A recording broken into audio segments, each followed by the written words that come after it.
दिगपाल जाते, कभी गोविंद कह सके काते। तुम उपकार सुग्रीव ही कीना, राम मिलाए राजपद दीना। तुमरो मंत्र विभीषण माना, लंकेश्वर भय सब जग जान।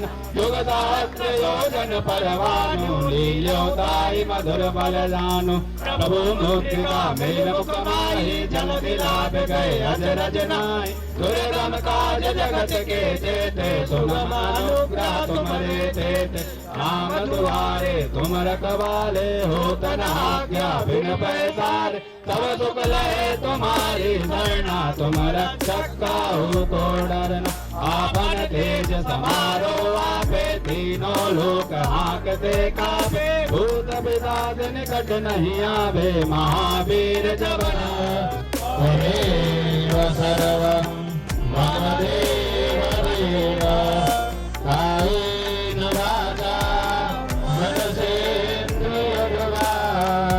बुद्ध्यात्मना वा प्रकृति स्वभावात्।